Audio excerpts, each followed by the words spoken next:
అందరికీ నమస్కారం అండి. అందరూ ఎలా ఉన్నారు? మనం అందరం బాగుండాలని కోరుకుంటూ మన లైఫ్ స్టైల్స్కి స్వాగతం చెబుదాం. ఈరోజు మన కథ ఐరావతం కథ. కోపానికి మారుపేరు దూర్వాస మహాముని. ఎదుటివారు చిన్న పొరపాటు చేస్తే చాలు మండిపడేవారు. చిన్న పొరపాటు, ధిక్కారం, అణుమాత్రం ఉన్నా సరే కోపం, ఆవేశంతో శపించే మనస్తత్వం అయింది. గొప్ప తపోసంపన్నుడు కావటం వలన ఆయన శాపం తప్పకుండా ఫలించేది. ఒకవేళ ఆయనే కావాలనుకున్న శాప విముక్తి చాలా కష్టంగా ఉండేది. అయినా శాపం ఇచ్చాక శాంతించి శాప ప్రభావాన్ని కొంచెం తగ్గించేవాడు. ఆయన ఇచ్చిన శాపమే శాపగ్రస్తులకి చివరికి వరంగా మారి సంతోషపడిన సందర్భాలు కూడా చాలానే ఉన్నాయి. మన పురాణాల ప్రకారం సృష్టి స్థితి లయకారకులైన త్రిమూర్తులు బ్రహ్మ, విష్ణు, మహేశ్వరులు సర్వశక్తి సంపన్నులు. సత్వగుణ సంపన్నులైన ఇతర దేవతలు దేవలోకంలో ఉండేవారు. ఇంద్రుడు వీళ్ళకి అధిపతి. దేవతలకు జనన మరణాలు లేవు. నిత్య యవ్వనంగా ఉండేవారు. వీరికి రాక్షసులకి తరచు యుద్ధాలు జరుగుతూ ఉండేవి. ఒకానొకసారి దూర్వాస మహాముని దేవలోకానికి బయలుదేరాడు. మార్గమధ్యంలో వనవిహారం చేస్తూ ఉన్న ఒక విద్యాధర కాంత దూర్వాస మహామునిని చూసి నమస్కరించి ఆయనకు ఒక పుష్పమాలికని కానుకగా సమర్పించింది. చూడటానికి ఎంతో అందంగా, ఆకర్షణీయంగా, రంగురంగుల పువ్వులతో గుమగుమలాడే సువాసనలతో దివ్య పరిమళాలు వెదజల్లుతోంది ఆ పుష్పమాలిక. దానిని చూసి దూర్వాస మహాముని చాలా సంతోషించాడు. అయినా దానిని ధరించడానికి వెనుకాడాడు. మునులకు దేని పట్ల బంధాలు, వ్యామోహాలు ఉండకూడదు కదా, అందుకని. ఆయన తిన్నగా దేవసభకు వెళ్ళాడు. ఆయన్ని చూడగానే దేవేంద్రుడు సింహాసనంపై నుంచి లేచి ఎంతో సాదరంగా స్వాగతం పలికాడు. ముని సంతోషించి చేతిలోని పుష్పమాలికని ఇంద్రుడికి ఇచ్చాడు. ఇంద్రుడు దానిని ఆనందంగా స్వీకరించాడు. దూర్వాస మహాముని అక్కడ మరికొంతసేపు గడిపి భూలోకానికి తిరిగి ప్రయాణమయ్యాడు. ఇంద్రుడు ముని వెంట సభాభవనం వెలుపలిదాకా వచ్చి సగౌరవంగా వీడ్కోలు పలికాడు. ఆ తర్వాత ఇంద్రుడు వెనక్కి తిరిగి వెళుతూ బయట ఉన్న తన వాహనం ఐరావతాన్ని చూడగానే ఆయనకి ఒక ఆలోచన వచ్చింది. దూర్వాసముని ఇచ్చిన పుష్పమాలికని ఏనుగుకి అలంకరించినట్లయితే అది మరింత అందంగా, ఆకర్షణీయంగా కనిపిస్తుందని ఆయనకు అనిపించింది. ఆ పుష్పమాలను తీసి ఐరావతం మెడలో వేశాడు. ఐరావతం సంతోషంతో ఉప్పొంగిపోయింది. దానిని చూసి నవ్వుతూ దేవేంద్రుడు సభలోకి వెళ్ళాడు. ఆ తర్వాత కొంతసేపటికి ఆ పుష్పమాల సువాసనకు అక్కడ ఉన్నటువంటి తేనెటీగల గుంపు ఒకటి ఆకర్షించబడి ఆ మాల మీద వాలింది. ఇది ఐరావతానికి ఇబ్బంది కలిగించింది. ఎంతకీ తేనెటీగల బాధ తగ్గకపోయేసరికి ఏనుగు తొండంతో ఆ మాలను తీసి దూరంగా విసిరేసింది. దానితో ఆ తేనెటీగల బాధ నుంచి బయటపడింది. ఈ సంగతి తర్వాత దూర్వాస మహామునికి తెలిసింది.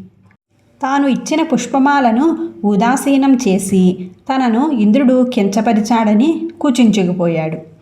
పైగా ఇంద్రుడు నిర్లక్ష్యంగా పుష్పమాలను ఏనుగు మీదకి విసిరాడని, ఏనుగు ఆడుకుంటూ దానిని చిందరవందర చేసిందని ఎవరో చెప్పటంతో ముని కోపంతో ఊగిపోయాడు.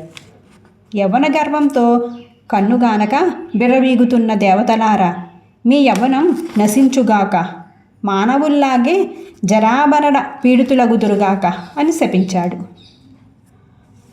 ఆ శాపాన్ని విన్న అక్కడి మునులందరూ ఎంతో ఆశ్చర్యపోయారు. ఎంత పని చేశావు మహాముని అని వాపోయారు. కోపం తగ్గాక దూర్వాసముని సైతం తన శాపం యొక్క పర్యవసానాలను ఊహించి వివరించాడు. దేవతలు సైతం మానవుల్లాగే వృద్ధులైపోతే బలహీనులై రాక్షసుల చేతుల్లో ఓడిపోగలరు. రాక్షసులు జయిస్తే దేవతలతో పాటు మానవులకు కూడా ముప్పు తప్పదు.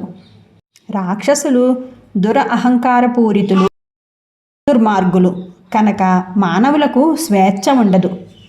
సత్యధర్మాలను అనుసరించటాన్ని అనుమతించరు. భూలోకం రాక్షసుల వశమైతే మానవుల ప్రగతి ఆగిపోతుంది. దీనినంతా గ్రహించిన మునులు శాప విమోచనా మార్గం సూచించమని దూర్వాసుణ్ణి వేడుకున్నారు.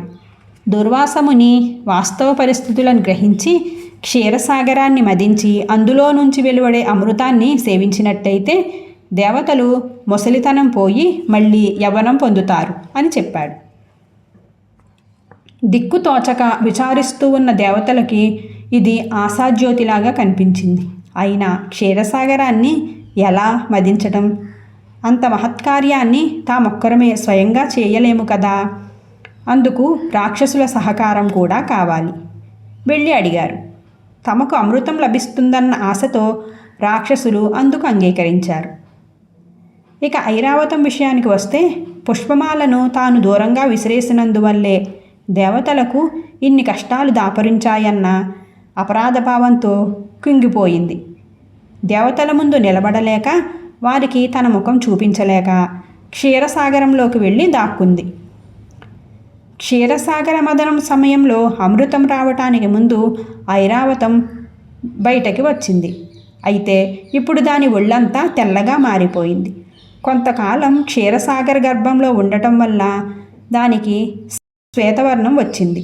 మునుపటిలాగా అది మళ్ళీ ఇంద్రుడికి వాహనంగా అయింది. కథ సుఖాంతం. ఇప్పుడు మనం కమేరుడి హెచ్చరిక కథ చెప్పుకుందాం. సింహపురి గ్రామంలో ఉండే శేషావతారానికి 3 కొడుకులు 4 కూతుళ్ళు.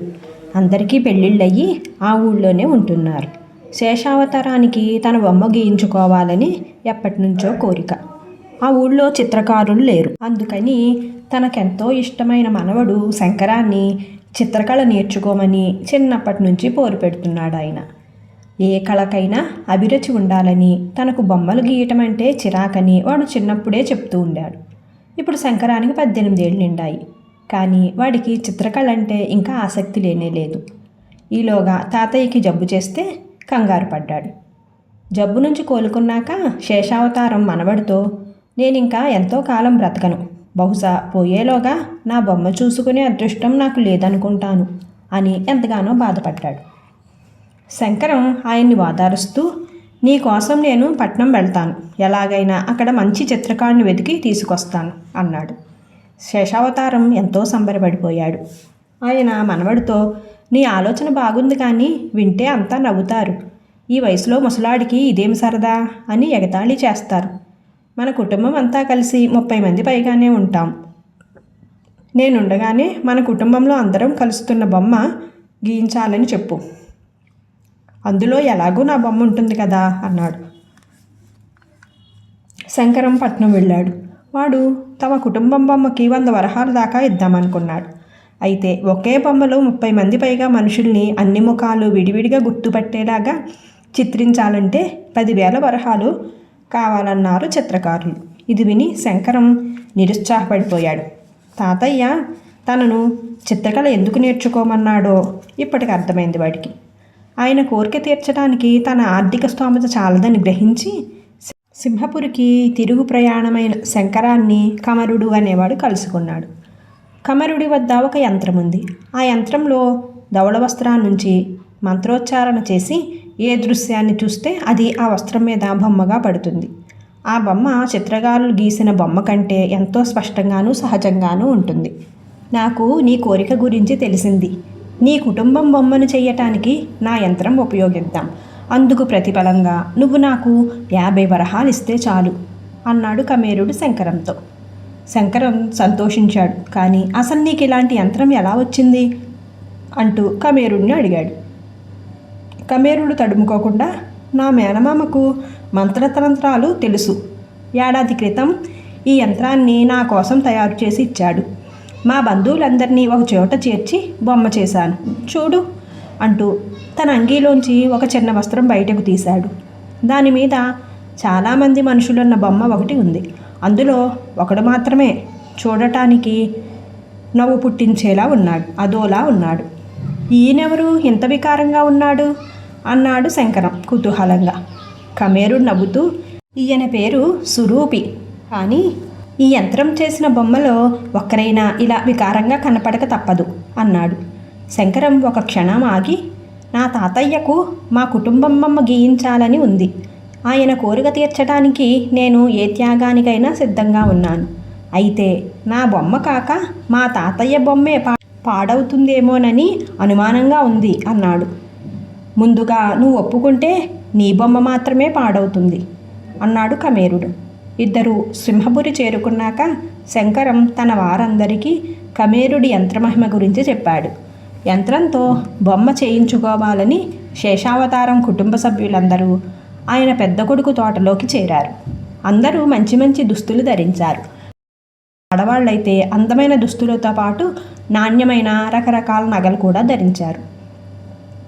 చివరకు కమేరుడు తన యంత్రాన్ని తీసుకుని వారి ముందు నిలబడి యంత్రంలో ధవళ వస్త్రాన్ని పెట్టాడు. కళ్ళు మూసుకుని ఏవో మంత్రాలు చదివాడు. తర్వాత కళ్ళు తెరిచి యంత్రంలోంచి వస్త్రాన్ని బయటకు తీసి శంకరానికి ఇచ్చాడు. శంకరం వెంటనే అందులో తన బొమ్మ చూసుకుని ఆశ్చర్యపోయాడు. కోపంలో ఉన్నవాడు చూసినా పక్కున నవ్వేలా వింతగా ఉంది శంకరం బొమ్మ. ఈలోగా మిగతా వాళ్ళు కుటుంబ సభ్యులు బొమ్మ ఎలా ఉందో చూడాలని ఎగబడ్డారు. దాన్ని వాళ్ళకిచ్చి కాస్త దూరంగా వెళ్ళి నిలబడ్డాడు శంకరం. కమేరుడు శంకరం భుజం తట్టి, నీ తాతయ్య బొమ్మ చూడాలని మహా మనసు పడ్డావు, ఆయన బొమ్మ బాగా వచ్చిందా అని అడిగాడు. నేను ఆయన బొమ్మ చూడలేదు, నా బొమ్మ పాడైందని నా మనసు పాడయింది. ఇక అందరూ నన్ను ఎగతాళి చేస్తారు అన్నాడు శంకరం.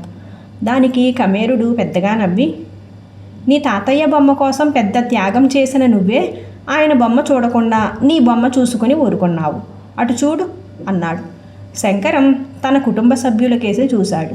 వాళ్ళు ఎవరి బొమ్మను వాళ్ళు చూసుకుని మురిసిపోతున్నారు. వాళ్ళల్లో ఏ ఒక్కరూ కూడా రెండో వాళ్ళ బొమ్మకేసి చూడటం లేదు. చూసావా, వాళ్ళు పక్క వాళ్ళ బొమ్మకేసి అసలు చూడటమే లేదు. అందరూ అంతే, మానవ మనస్తత్వం అలాంటిది.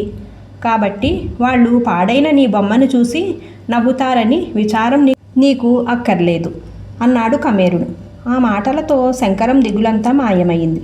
వాడు అనుకున్న దానికంటే కమేరుడికి మరో 50 వరహాలు అదనంగా ఇచ్చి పంపించాడు. కథ సుఖాంతం. Thank you for watching guys. Friends, మన కథను లైక్ చేయండి. మీ సలహాలు సూచనలు కామెంట్ చేయండి. ఇంకా మరిన్ని మంచి కథల కోసం మన ఛానల్లోకి వెళ్ళి చూడండి. Thank you.